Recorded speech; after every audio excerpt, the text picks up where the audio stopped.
home price appreciation. GC, what do we need to know? This is just abomination, is what I'm going to say. Because I've been in here for 17 years. I have been dedicated to understanding this asset class and to helping clients buy these rental properties. And I know that up until like a year ago, none of these other providers out there actually included home price appreciation in any of their evaluations. It was all just cash flow, cash flow, cash flow for them. Cash flow, cash flow. Well, what's happened is now that cash flows are diminishing, which we openly talk about, and it still means that rental property investing is better than other asset classes. But let's be real, cash flows are diminishing.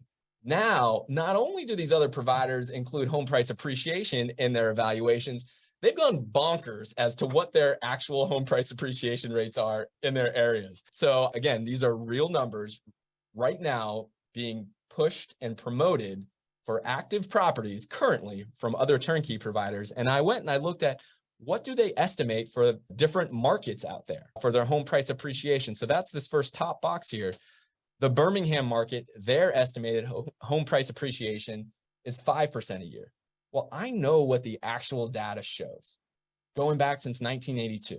I've pulled this for Jacksonville and I've pulled it for the other markets. Jacksonville's home price appreciation average per year is much higher. It's 25% higher than all of these other comparable cash flow markets. And so I actually went and pulled it for Birmingham, and guess what? It's not 5%. It's 3.8%. I pulled it for Dallas, which they estimated at 7% per year.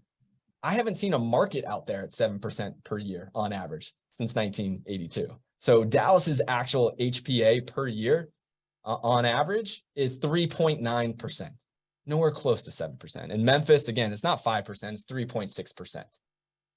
So this is a convenient use of what we've seen recently, which has been higher than normal home price appreciation, but that's not the way this thing works. And when you start to get into determining the expected return on investment, including home price appreciation, 0.5% higher than reality has a huge impact on your returns.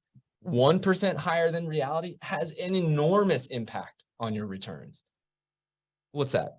3.1% higher in Dallas than reality is gargantuan, off the charts, way overinflating returns, because it's history would not show any conclusion that a 7% home price appreciation rate in Dallas is sustainable over the next market cycle.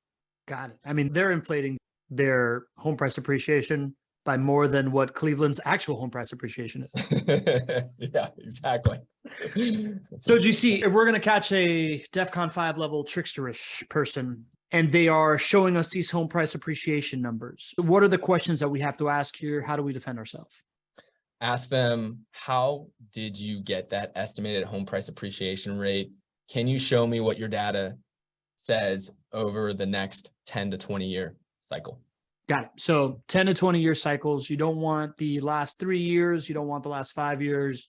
You want normalized home price appreciation over the long term. And then you can extrapolate that for 20%. Because as we have learned, you can only count on home price appreciation if you're thinking about it in a full market cycle. Exactly, right? That's really critical, because the same provider that's suggesting 5 to 7% home price appreciation per year doesn't include any costs to actually sell that property as well. So there's kind of like double dipping on inflating these values here. And again, you don't count on home price appreciation 1 year to the next. You count it in totality over a full market cycle, but that's not the way they want you to think here, apparently, with this provider.